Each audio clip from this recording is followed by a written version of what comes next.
Ela não apareceu no altar. Havia música, boca presa e flores. Havia risos nervosos que tentavam preencher um vazio crescente.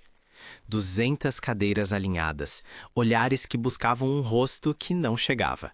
7 anos depois, um carro enferrujado em São Paulo, um Uno, faria reaparecer as perguntas que ninguém conseguiu calar naquela manhã. Esta é a história de Mariana, madrinha, amiga, filha, da pressão que a empurrou para a borda invisível do sofrimento e do tempo que levou para transformar silêncio em mistério. Naquele domingo de manhã, Clara olhou para a porta como se pudesse puxá-la para abrir espaço no mundo. O vestido na cadeira, as alianças numa caixinha de veludo, os padrinhos dispostos em ordem. Entre eles, Mariana ocupava um lugar que ia além de protocolo.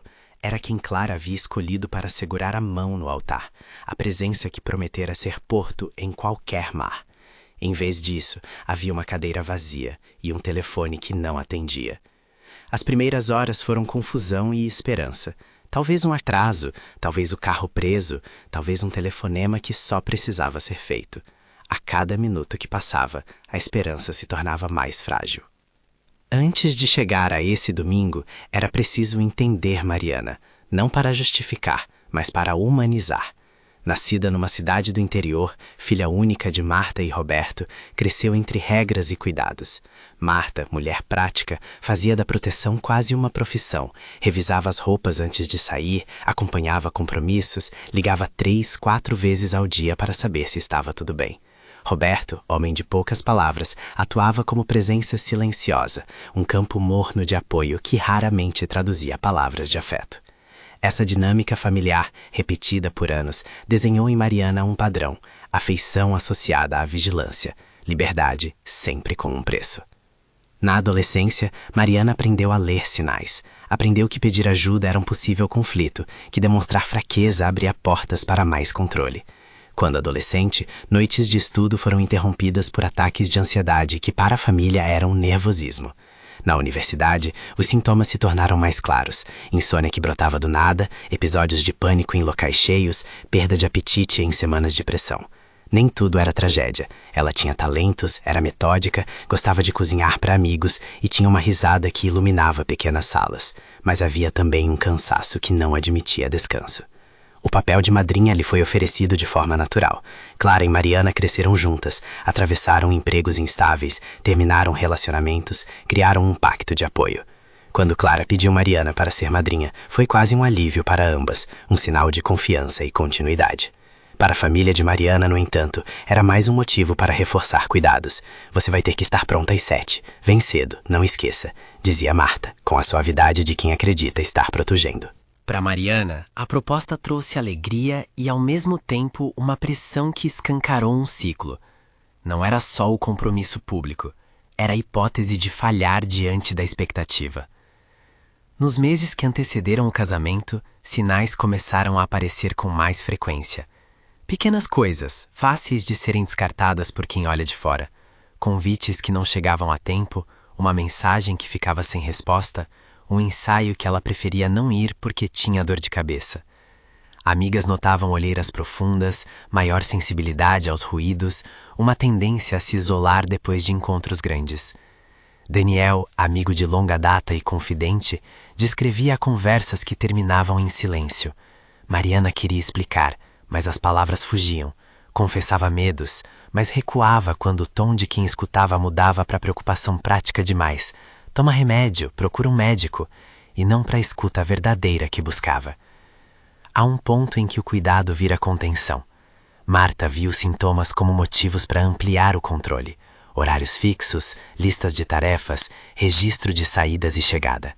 Roberto, mais distante, via a rotina como estabilizadora. Para Mariana, aquilo funcionava como uma gaiola com portas apenas parcialmente abertas. Ela sentia gratidão e raiva, conforto e sufoco. Muitos descrevem essa ambivalência como um nó, amor e opressão trançados, impossível de separar sem cortar algo doloroso. O ritmo da narrativa muda quando se olha para os dias antes do desaparecimento. Havia um calendário de ensaios, restaurantes, igreja, prova de vestido, arranjos florais. Havia telefonemas com fornecedores e reuniões com padrinhos. Mas havia também noites em que Mariana não conseguia dormir. Noites em que se levantava às 3 da manhã para caminhar até a esquina e voltar, tentando dissipar uma sensação que ela não sabia nomear. Em um desses episódios, ela passou horas sentada no banco de um parque, observando as luzes da cidade, pensando que talvez fosse possível desaparecer sem estrondo, como evaporar. Não existem registros médicos públicos confirmando um diagnóstico formal na época. Por isso, quando se fala de sintomas, deve-se usar com cautela. Sinais indicavam sofrimento, mas qualquer conclusão clínica é indefinido neste relato. O dia do casamento começou com uma luz tênue entrando pelas frestas das cortinas. Havia alegria contida e um nervosismo compartilhado pelos bastidores. Mariana, que sempre chegava cedo para separar as lembrancinhas ou ajudar a colocar a cortina do bolo, tinha um comportamento diferente naquele amanhecer. Ela estava mais quieta, suas respostas eram curtas. Em uma conversa rápida no corredor da igreja, Clara notou que ela tremia nas mãos. Mariana sorriu, com dificuldade, e disse que era só o frio. Ninguém cogitou que seria a última vez que a veriam. Pequenos sinais novamente, mãos trêmulas, respiração rápida, foram interpretados como sintomas passageiros. O que parece rotineiro tem um poder de anestesiar o olhar coletivo. O veículo em que ela se locomovia com frequência era um Uno. Modesto, prático, com algumas marcas do tempo. O tipo de carro que vive no cotidiano e não nas manchetes. Naquele domingo, há diferentes relatos sobre como foi a última vez que foi vista. Saiu em direção à rua principal sozinha depois de desligar o rádio, cruzou olhares com um vizinho que lembraria semanas depois do gesto vago de acenou. Teorias correm soltas em retrospecto. Teria tentado respirar longe do tumulto? Teria tomado a decisão de se afastar por uma hora? Mas naqueles primeiros instantes, o mais plausível era uma saída rápida que se alongou em ausência. O telemóvel dela tocou, não foi atendido. Mensagens foram enviadas e ficaram sem resposta. As pessoas envolvidas, família, padrinhos, inicialmente acreditaram em um atraso. Ela sempre aparece, disseram uns aos outros, forçando otimismo como quem constrói uma ponte para uma realidade possível. Quando as horas se tornaram dias, a rotina da busca se instalou. Amigos correram de casa em casa, olharam por janelas, entraram na delegacia para registrar o desaparecimento. A polícia fez o procedimento padrão, anotar últimos contatos, checar movimentos bancários públicos, solicitar logs de antenas de celular, registros técnicos que em muitos casos ajudam a reconstruir trajetórias. É importante ressaltar que dados técnicos podem indicar aproximação a determinadas torres de celular, mas não traçam rotas perfeitas. Em palavras simples, sinais de antena podem sugerir um trajeto aproximado, porém não confirmam paradas ou intenções. Nos primeiros dias, havia esperança e uma mistura de procedimentos formais com buscas espontâneos. A repercussão na família foi imediata e complexa. Marta se sentiu traída por uma filha que naquele momento parecia tê-la abandonado. Misturou culpa e dor com uma pressa em recuperar o controle perdido. Roberto ficou em silêncio, telefonemas curtos, o rosto fechado, olhos que guardavam perguntas sem som. Daniel e outros amigos alternavam entre indignação e impotência. Organizaram grupos de busca, convocaram vizinhos, vasculharam rodovias próximas. Clara, a noiva, viveu um deslocamento de sentido tão brutal quanto íntimo. O que era alegria transformou-se em dúvida, não só sobre o paradeiro, mas sobre sua própria leitura da amiga. Teria ela percebido algo antes? Poderia ter ouvido um pedido? Essas perguntas, comuns a quem ficam, se tornam pequenos punhais que se encravam no cotidiano. A imprensa local teve acesso à notícia nos primeiros dias, depois dos registros na delegacia. Repórteres descreveram a ausência e pediram ajuda da comunidade. A narrativa midiática tende por vez a simplificar. Desaparecimento, busca, esperança. Para a família, cada retorno de telefone tinha um sabor diferente. Desespero, alívio temporário, frustração quando a busca digital ou física não devolvia sinais. É importante lembrar que quando um caso entra no circuito público, as emoções se inflamam. Mensagens nas redes sociais oferecem apoio, mas também observações desmedidas. A privacidade pedida a duras penas muitas vezes se perde no ruído. Os procedimentos policiais seguidos naquele momento eram do tipo preventivo: checagem de câmeras em pontos próximos, pedidos de colaboração a conhecidos, busca por registros de entrada em hospedagens. Alguns desses procedimentos dependem da cooperação de empresas privadas e da existência de imagens. Em muitas cidades, ainda que existam câmeras, a qualidade das imagens é variável e a chance de encontrar sequência clara é reduzida. Além disso, num domingo de casamento há muita movimentação. Distinguir um Uno cinza entre carros, pedestres e decorações é tarefa árdua. As primeiras hipóteses levantadas pela polícia incluíram fuga voluntária e episódio de crise seguido de desorientação. Estas permanecem hipóteses porque, sem prova, qualquer conclusão seria precipitada. Meses se passaram. Houve buscas nas estradas próximas, checagens em hospitais públicos, cruzamentos de informações. A rotina de espera gerou efeitos políticos e psicológicos. Amigos que tentavam manter normalidade em suas profissões, famílias que se reorganizavam para esperar por notícias, pessoas que se envolviam em campanhas nas redes pedindo ajuda para localizar Mariana. Clara, por sua vez, entrou numa espécie de luto incompleto. Casamentos são pontos de arrancada para projetos, e o seu teve a linha de horizonte cortada. A noiva tentou em vão reconstruir laços e seguir. Fez a cerimônia em outro formato, remarcou datas, mas carregou consigo o vazio de quem não encontrou fechamento. Ao se aproximar o primeiro ano sem pistas, a investigação entrou num limbo que ocorre em muitos casos reais. Com poucos elementos novos, a polícia arquiva investigações como diligências inativas, mantendo os documentos, mas sem ação imediata. Arquivamento não significa esquecimento. Significa que naquele momento não havia elementos objetivos para prosseguir. Para a família, arquivar um processo é uma segunda morte, institucionaliza a incerteza. Marta reagiu com revolta e desespero. Roberto ficou mais retraído, com olhares longos.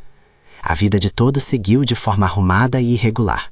Festas foram evitadas, datas comemorativas ganharam um peso diferente, e cada mensagem não respondida no grupo da família era uma punção. Ao mesmo tempo, havia tentativas paralelas de investigação civil. Amigos e familiares, incapazes de aceitar o silêncio prolongado, passaram a organizar cruzamentos de dados, vasculhar históricos de telefonema, checar registros de estacionamento, falar com antigos vizinhos de cidades por onde Mariana poderia ter passado. É um território complexo. Há quem encontra pistas valiosas e quem se desgaste em teorias que, sem lastro técnico, reforçam dor. Daniel, por exemplo, encontrou um registro de um pagamento de pedágio em uma data próxima ao desaparecimento, que não estava nos relatórios iniciais. Levou os dados à delegacia. A polícia, com cautela, analisou e concluiu que o registro era coerente com deslocamentos na região em que ela morava, mas não havia elementos para afirmar que ela tenha seguido adiante. Os anos seguintes transformaram-se em um tipo de espera crônica. Amigos casaram, mudaram-se, tiveram filhos. Clara tentou refazer partes da vida sem apagar o nome de Mariana de um canto especial. Marta, muitas vezes vista em silêncios públicos, passou por consultas e terapias, não estes como solução definitiva, mas como maneiras de lidar com a perda ambígua. Roberto aprendeu a transportar o peso sem palavras, sentando-se em bancos de praça por longos minutos, olhando para lugares onde lembrava de diálogos. Para cada um, a ausência moldou rotinas de lembrança. Um sopro de desespero num aniversário, a escolha de músicas que evocavam Mariana, pequenas oferendas deixadas em lugares que ela gostava. Esse período também fomentou discussões públicas sobre como sinais de sofrimento são interpretados. Amigos recordavam episódios em que Mariana mencionara que queria assumir por um tempo, ou que sentia que as expectativas eram um peso demais. Expressões desse tipo, dependendo do contexto, podem ser alertas importantes, mas ficaram etiquetadas na memória coletiva como frases retóricas, falas que podem ser ditas por fadiga. E aqui reside um problema social, a facilidade em rotular angústia como drama ou nervosismo. A narrativa pública muitas vezes prefere a leitura simplificadora, e isso alimenta o ciclo de invisibilidade do sofrimento. No meio dessa longa noite surgiram boatos e suspiros de esperança que nunca foram confirmados. Vozes em redes sociais disseram ter visto um Uno parecido em postos de gasolina. Mensagens anônimas insinuaram que alguém havia presenciado um embarque em uma rodoviária. A família seguiu cada lead, movida por uma mistura de prudência e desespero. Em muitos casos, as investigações civis geravam resultados nulos, e o esforço de procurar pistas aumentava o desgaste emocional. A atenção que surge por um tempo diminui, a memória pública que por instante se une em busca gradualmente se desfaz. As datas de desaparecimento se tornam marcas que poucos lembram com a mesma intensidade. É nesse espaço de espera que a história, de uma forma ou de outra, encontra novas portas. A vida tem a capacidade de criar pequenos rituais de preservação do afeto. Uma fotografia emoldurada, uma playlist compartilhada, o nome que aparece em listas de contatos como um lembrete. Para algumas pessoas, a memória converte-se em energia para lutar por respostas. Para outras, em resignação dolorosa. A diferença entre os dois caminhos é subjetiva, e raramente existe um trajeto linear. A família de Mariana, por muitos anos, transitou entre o engajamento ativo e a exaustão silenciosa. Enquanto isso, no cotidiano urbano de São Paulo, distante geograficamente da cidade onde Mariana cresceu, o destino ainda não havia articulado sua mão. A cidade grande é uma trama de vidas que se sobrepõem, e objetos viajam de mãos em mãos, às vezes voltando décadas depois como testemunhas mudas. Um pequeno Uno, com suas marcas de uso, seguia sem ser notado em estacionamentos, ruas e oficinas, sem que ninguém conectasse sua trajetória ao vazio de uma família. Objetos assim carregam histórias potencialmente decisivas, mas em sua rotina passam despercebidos, até o instante em que alguém, por necessidade ou acaso, mira neles uma atenção diferente. A narrativa que aqui se constrói nas suas próximas etapas cruzará essa distância, de uma casa em que um lugar ficou vazio, a um carro que anos depois emergirá como possível ligação entre passado e presente.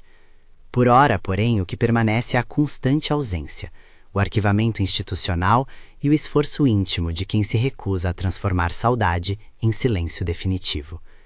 Perguntas continuam sem resposta. O que levou Mariana a sair naquela manhã? Foi um gesto voluntário, um desespero incomunicável, uma fuga da pressão acumulada, ou ocorreu algo imprevisto no trajeto? Qualquer resposta que pretenda fechar essa lacuna sem provas seria ética e factualmente temerária. Por isso, neste ponto da história, algumas conclusões permanecem indefinidos. Entre as poucas certezas está a existência de sinais que, em retrospectiva, poderiam ser interpretados como pedidos de socorro, mãos trêmulas, recuos, mensagens não respondidas e a falha coletiva em oferecer escuta que não fosse imediatamente corretiva. A vida de Mariana era feita de pequenas rotas de fuga, caminhadas noturnas, silêncio em conversas grandes, preferência por situações controláveis. A sociedade ao redor, entretanto, costuma responder a esses gestos com soluções práticas, medicação, horários, conselhos. O que Mariana buscava, ao que tudo indica, não cabia facilmente nesses pacotes. A história que levanta essa ausência também é, em sua essência, um espelho.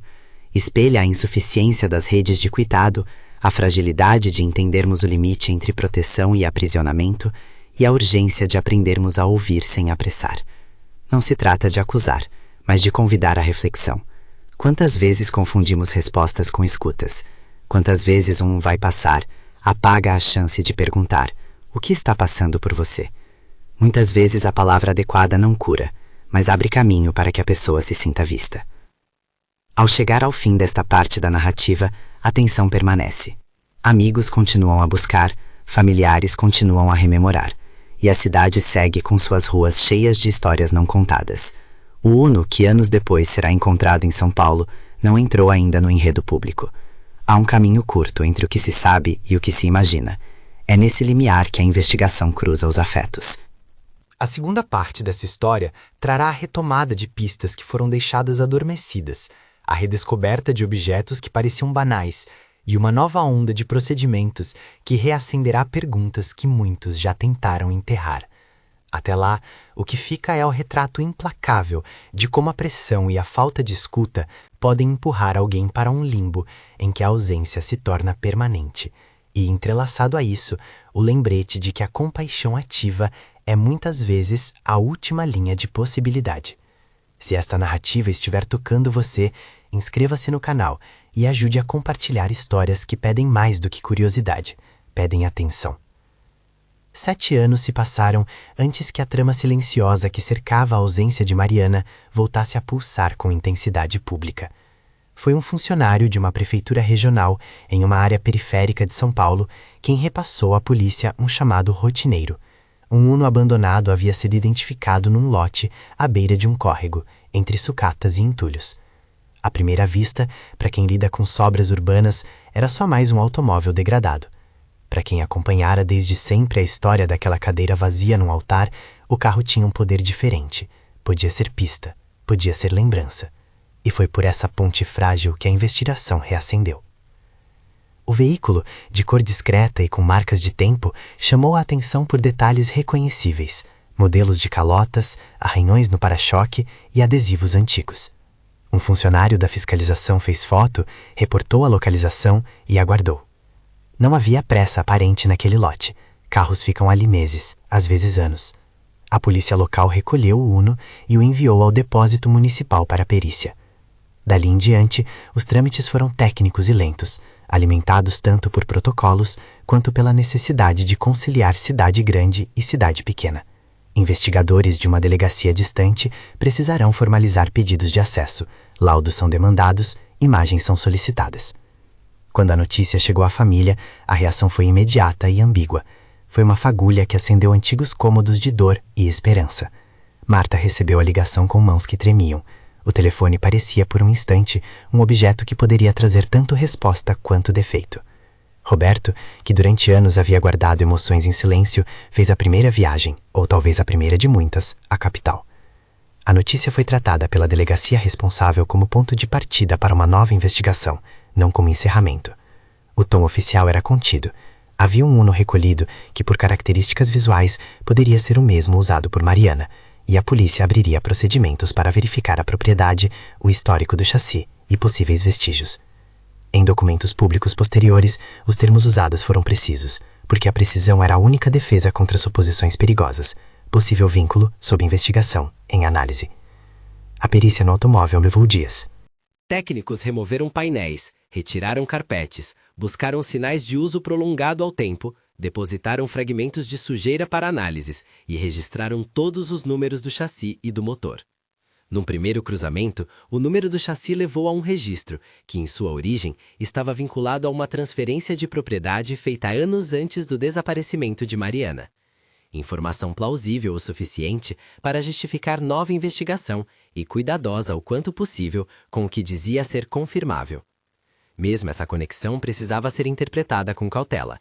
Carros mudam de mãos, são vendidos, abandonados, transferidos. Um chassi igual a um registro não fecha narrativas, só indica um caminho a ser percorrido com olhos técnicos. Os peritos também buscaram sinais que pudessem indicar se o automóvel havia permanecido muitos anos estacionado na mesma região, ou se havia circulado pela cidade. Ranhuras de solo, presença de sedimentos, incrustação de lama, pedaços de vegetação presos. Esses indicativos ajudam a compor uma história material do veículo. Ao mesmo tempo, análises menos literais, como checagem de pedágios, imagens de câmeras de estradas e de postos, foram requisitadas. Numa metrópole, um carro pode ser filmado por dezenas de câmeras em rotas previsíveis.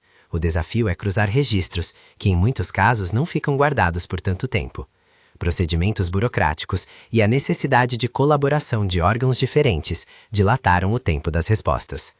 A família via cada minuto como eternidade.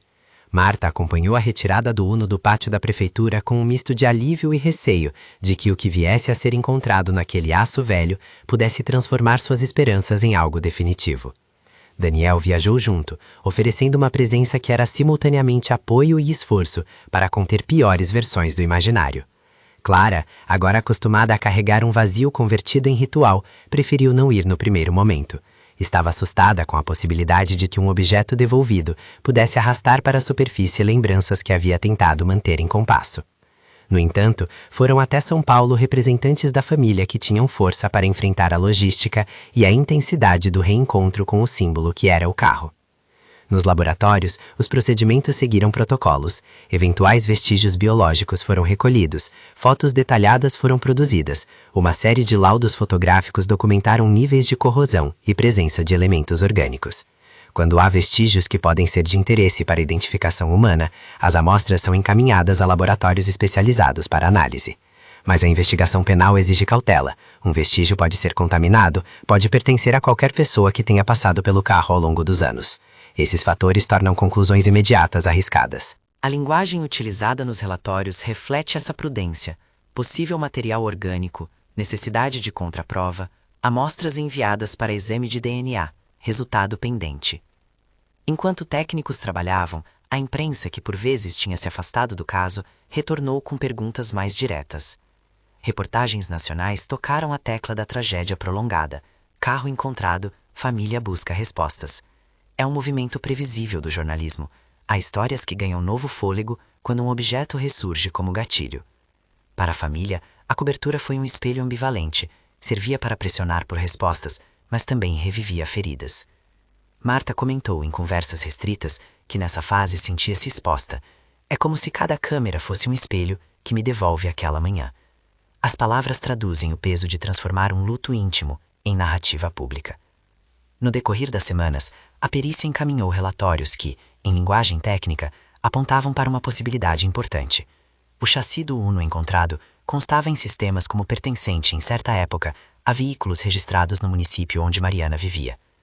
A polícia, com isso, obteve base legal para aprofundar a investigação de campo, cartas de despacho, pedidos formais de troca de informações entre estados, requisição de imagens de estradas e, principalmente, tentativa de encontrar o elo entre o automóvel recolhido e o desaparecimento ocorrido 7 anos antes. Ainda assim, os peritos e delegados mantiveram cautela em entrevistas oficiais. Nada ali era apresentado como prova de presença ou de destino final de Mariana. Em termos práticos, o carro podia incorporar uma pista material que reabriria linhas de investigação, mas não um veredito. Ao mesmo tempo, a família iniciou um rol de decisões que misturavam afeto e pragmatismo. Marta desejou ver o Uno de perto, precisava olhar a superfície, tocar o volante, confirmar em sua memória qualquer traça que pudesse ter sido único. Para familiares, objetos funcionam como pontos de fixação, permitem que questionamentos abstratos toquem em algo concreto. A sensação para muitos é quase ritual, observar como o tempo trabalhou sobre aquilo que antes fazia parte da vida cotidiana. Em contrapartida, havia também o cuidado de não transformar a experiência em espetáculo. Amigos mais próximos aconselharam discrição. Havia a consciência de que proteger a intimidade, mesmo em meio à investigação, era um limite ético necessário. A investigação policial enfim obteve uma primeira resposta prática. O número do chassi correspondia a um registro cadastral anterior, e procedimentos de checagem documentais confirmaram que alguns anos antes, aquele Uno havia sido propriedade de um nome que, em seu registro, podia ser conectado à família de Mariana por vias administrativas. A forma como esses vínculos aparecem em registros públicos variam. Transferência de propriedade, leilões, declarações de perda. Em muitos casos, o histórico de um carro é um mosaico fragmentado. O delegado responsável, em entrevista reservada à família, explicou que essas informações não são prova final. São antes indícios capazes de justificar exames complementares, como a comparação de documentos e a análise de eventuais pertences no interior do veículo que pudessem apontar para trajetórias pessoais, um recibo, um adesivo de estacionamento, restos de um bilhete. Era, enfim, mais um passo numa estrada de incertezas. Com a investigação em andamento, a delegacia solicitou checagem de imagens de tráfego de estradas estaduais e municipais, correspondentes aos dias próximos ao desaparecimento, bem como o cruzamento de pedágios. Essa etapa, quando possível, pode reconstruir rotas. Contudo, 7 anos separam o momento do desaparecimento do achado do automóvel. Câmeras podem não armazenar imagens por tanto tempo, e sistemas de pedágio nem sempre retêm registros inesgotavelmente. Foi por isso que o trabalho da polícia tornou-se também um trabalho de paciência investigativa. Procurar em arquivos físicos, em câmeras de posto de combustíveis que por sorte guardaram imagens em fitas antigas, e falar com pessoas que lembravam de um Uno em rotas específicas no dia do casamento. Informações de testemunhas, entretanto, são frágeis, memória é maleável, e narrativas recolhidas com grande intervalo temporal requerem verificação. As notícias avançaram de modo a reabrir memórias entre amigos e vizinhos. Depoimentos começaram a surgir. Um caminhoneiro lembraria de um Uno parado por algumas horas numa praça de pedágio. Um frentista dissera que muitas semanas antes, um carro igual havia passado com 2 pessoas a bordo. Relatos que, até serem cruzados, eram apenas fragmentos possíveis. O risco de falsas conexões é sempre presente. Por isso a polícia e peritos destacavam que trabalho forense e testemunhal precisariam convergir para produzir relato mais sólido. Ao mesmo tempo, a família percebeu como o retorno das perguntas reativava a emoção antiga, levando-os a reviver o caos inicial, a incerteza, a espera, o peso daqueles primeiros dias.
Quando, semanas depois, o laboratório enviou um laudo preliminar, o documento confirmou que amostras apresentavam material que, de maneira inicial, poderia ser usado para comparação com perfis genéticos.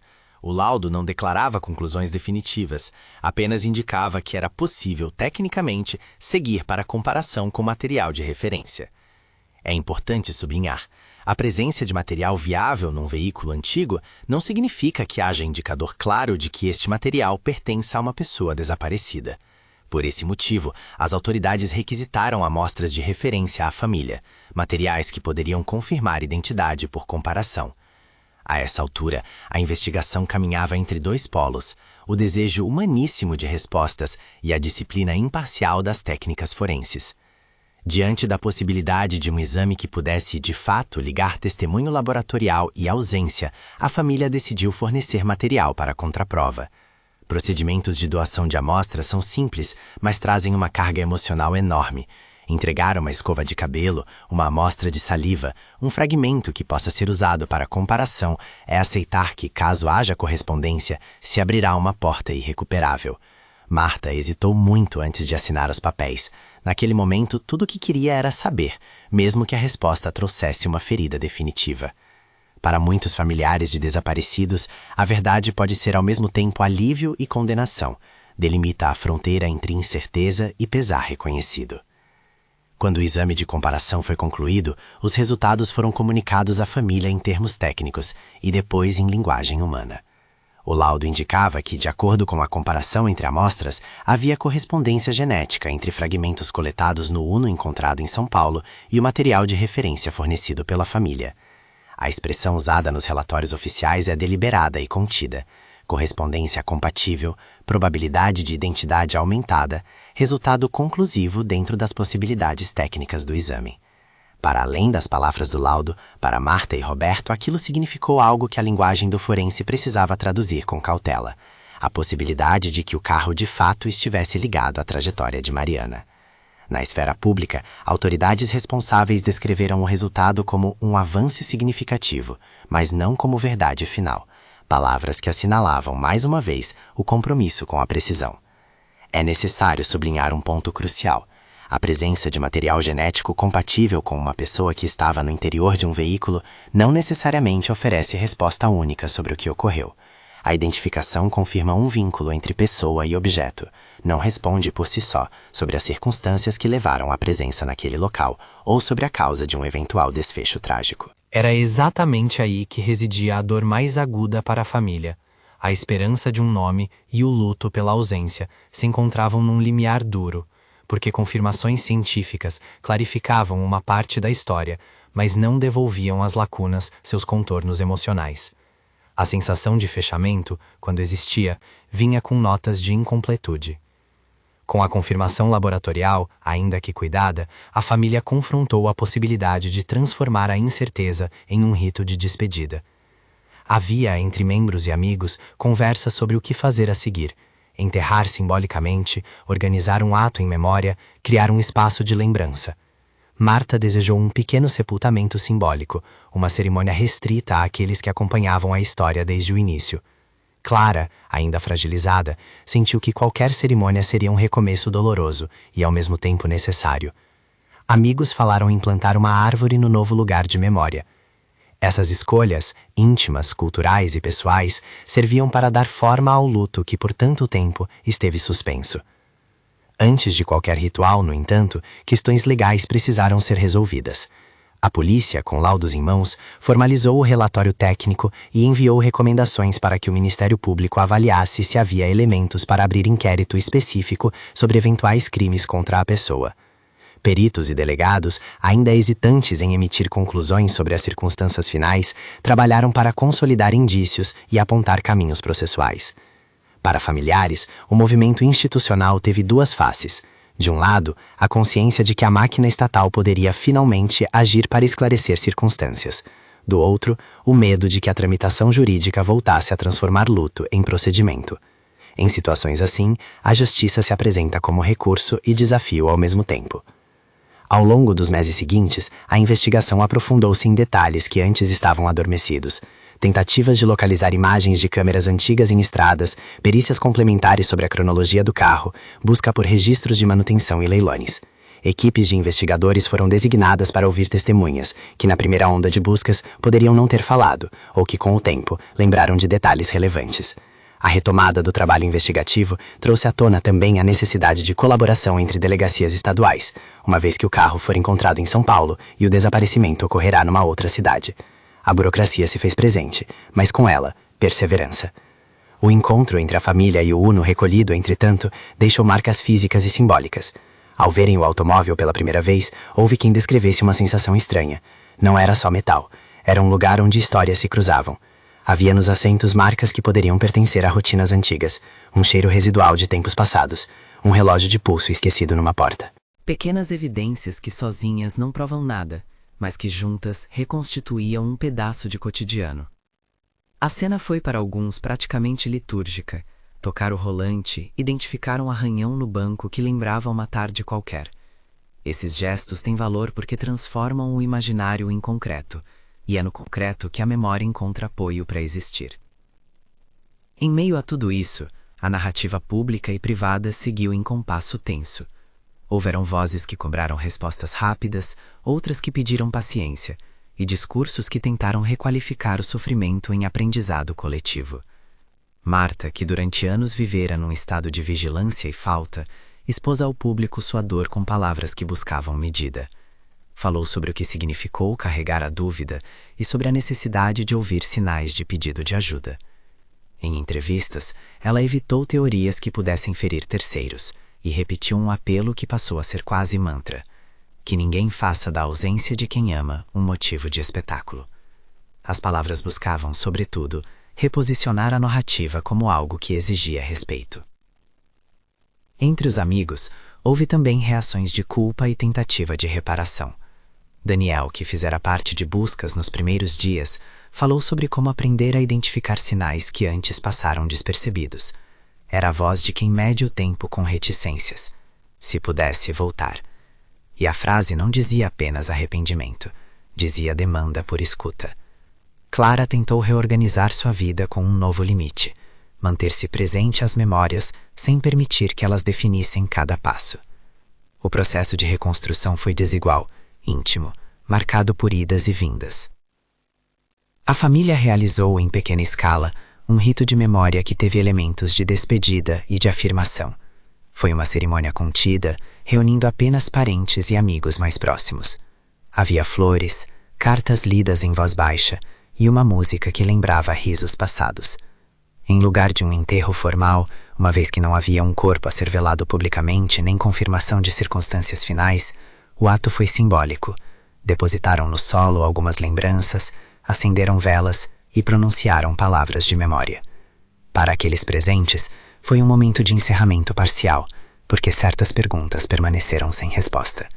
A cerimônia não foi um ponto final, foi um compromisso de lembrar. Nos meses que se seguiram, a investigação continuou a avançar por vias administrativas e técnicas. O Ministério Público avaliou os elementos e, em determinadas instâncias, sugeriu diligências complementares. Havia no trabalho institucional a sensação de que se havia chegado a um patamar novo, onde instrumentos científicos permitiam avançar além do arquivo do caso. Ainda assim, as conclusões definitivas sobre as circunstâncias do desaparecimento continuaram a ser classificadas como indefinido pelas autoridades em comunicados públicos, justamente por ausência de elementos que pudessem apontar com segurança causas ou agentes. Essa delimitação técnica tinha também efeito humano, impedia que a família e o público transformassem indícios em certezas fáceis. A história de Mariana e do Uno encontrado em São Paulo foi inevitavelmente objeto de reflexão mais ampla na comunidade. Organizações de apoio a familiares de desaparecidos usaram o caso como exemplo para discutir políticas de preservação de imagens, protocolos de troca de informações entre estados e a importância de criar canais de escuta que não estigmatizem sinais de sofrimento. A narrativa passou a ser também instrumento de mudança. Reuniões com autoridades locais, pedidos de revisão de prazos de guarda de imagens e campanhas de conscientização sobre saúde mental foram alguns dos desdobramentos que emergiram. A família, em entrevistas mais sóbrias, apoiou iniciativas que pudessem transformar dor em serviço público. Entre as lições que o caso trouxe à tona, uma foi particularmente repetida por profissionais: a diferença entre corrigir e ouvir. Psicólogos e assistentes sociais convidados a comentar ressaltaram que, em muitos contextos familiares, a resposta inicial a um pedido de ajuda tende a ser prática, buscar um tratamento, forçar uma rotina, sem antes compreender a complexidade do que a pessoa vivencia. Esse tipo de resposta, ainda que feita com intenção de bem, pode, em alguns casos, reduzir a oportunidade de um diálogo profundo que acolha dúvidas, medo e vergonha. A família de Mariana, ao se abrir em algumas entrevistas, disse querer que a história servisse para chamar atenção a esse ponto. Ouçam sem cortar, uma maneira simples de traduzir uma demanda que, em sua essência, pedia cuidado empático. Nos ambientes de amizade antiga, a narrativa ganhou ainda a forma de lembranças que não queriam ser espetáculo. Havia conversas sobre os sinais que agora apareciam com maior nitidez em memória coletiva, uma caminhada noturna, um pedido de espaço, a resistência em falar sobre o futuro. Em espaços comunitários menores, a reação buscou não apenas identificar falhas, mas pensar em como construir redes de suporte. A dor da família foi assim associada a uma responsabilidade social. Como evitar que histórias como aquela se repitam por ausência de escuta e de redes capazes de acolher? A pergunta permaneceu aberta e urgente. Ao finalizar o inquérito, considerado por muitos como uma reabertura necessária, as autoridades emitiram um relatório que, ao mesmo tempo, reconhecia avanços e mantinha reservas. O documento catalogou achados técnicos, descreveu o histórico do Uno e consolidou laudos que atestavam compatibilidade genética entre amostras do veículo e material de referência. Ao mesmo tempo, o relatório incluía cláusulas que apontavam lacunas permanentes, impossibilidade de atestar algumas rotas com absoluta certeza, ausência de imagens conclusivas para o trajeto final e falta de testemunhas com relatos uníssonos sobre os últimos passos. Em suma, o trabalho científico dera passos importantes, mas não desenhara o quadro completo. Para familiares, o sentimento era o de ter sido devolvido algo que, paradoxalmente, aumentava a clareza e acentuava a ausência. Também é importante dizer que, ao longo desse processo, houve cuidado institucional em preservar a privacidade dos envolvidos. Em diferentes instâncias, solicitações foram feitas para que informações sensíveis não fossem expostas publicamente, proteção que a família requereu com firmeza. A imprensa, por sua vez, manteve um debate sobre limites entre interesse público e respeito à intimidade. Esses debates são cruciais, porque em histórias de desaparecimento, a tênue linha entre esclarecimento e revitimização precisa ser cuidadosamente administrada. A história de Mariana e do Uno recolhido em São Paulo não se encerra em uma sentença única. Em certo sentido, trata-se de um exercício coletivo de lidar com lacunas. Aceitar o que a técnica pode dizer, admitir o que permanece obscuro e viver com o duplo movimento de lembrar e seguir em frente. Para Marta, Roberto, Clara e os amigos, a experiência renovou convicções sobre a importância de escutar e, ao mesmo tempo, deixou uma ferida que o tempo não apaga por completo. Na cidade onde Mariana crescera e na metrópole onde Uno foi encontrado, pessoas passaram a falar com mais cuidado sobre o que pode significar quando alguém pede espaço. Pequenas mudanças de atitude, perguntar de fato como você está, oferecer companhia sem decisão imediata sobre soluções, foram lembranças práticas que surgiram em rodas de conversas. Há ainda, nas narrativas de famílias de desaparecidos que acompanham casos como este, um desejo legítimo de transformar a história em algo que sirva aos outros. A família de Mariana apoiou iniciativas de redes de apoio local e a criação de grupos de escuta em universidades e empresas, onde amigos e colegas pudessem aprender sinais e modos de acolher.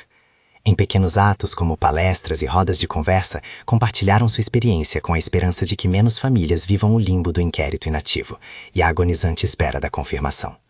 O que começou como um vazio no altar transformou-se assim em uma força que convoca práticas de cuidado. Ao concluir essa etapa da trajetória, a narrativa volta ao lugar íntimo. A memória de Mariana permanece nos detalhes, num pote de vidro com colheres que ela costumava usar, num livro de receitas com anotações na margem, numa playlist que Clara ainda escuta em dias de chuva. Esses elementos pessoais não pertencem ao inquérito, pertencem ao cotidiano que a ausência deixou. E é nesse cotidiano que a vida dos que ficaram se reorganiza, com fragilidade e coragem. O caso deixa ao público uma série de perguntas que não são apenas legais ou técnicas, mas profundamente humanas. Como responder a um pedido de ajuda sem rotular? Como garantir que a curiosidade pública não se transforme em exposição? Como usar procedimentos científicos para trazer verdade sem reduzir a pessoa a dados? Em cada pergunta, existe um convite para repensar modos de conviver. Por fim, fica a lição mais dura e mais urgente. A vida de alguém que pede espaço precisa de escuta que não terceirize o sentido para protocolos imediatos. Escutar não significa resolver, mas criar ambiente no qual a pessoa se sinta vista. Muitas vezes é nesse espaço que surgem alternativas reais. A história que começou com uma cadeira vazia em um altar e continuou com o achado de um carro em outra cidade, nos lembra que as redes que nos prendem e as que nos sustentam às vezes são vizinhas tênues. Cabe à comunidade, à família, aos amigos e às instituições escolherem, repetidas vezes, entre a contenção que sufoca e a presença que acolhe. Alguns trechos desta narrativa foram dramatizados para preservar identidades e privacidade, mantendo, porém, fidelidade ao padrão dos relatos, aos procedimentos forenses e às cenas emocionais descritas em depoimentos públicos. Onde a investigação apresentou avanços técnicos, foram citados laudos e perícias. Onde não houve confirmação, o relato manteve a palavra indefinido, em respeito à verdade dos fatos e ao trabalho das autoridades. Se esta história tocou você, compartilhe com respeito e considere procurar os links na descrição para organizações de apoio a famílias de desaparecidos e serviços de saúde mental. Ao partilhar, você ajuda a manter viva a memória de quem faltou na cadeira e contribui para que outros aprendam a diferença entre atender e verdadeiramente escutar.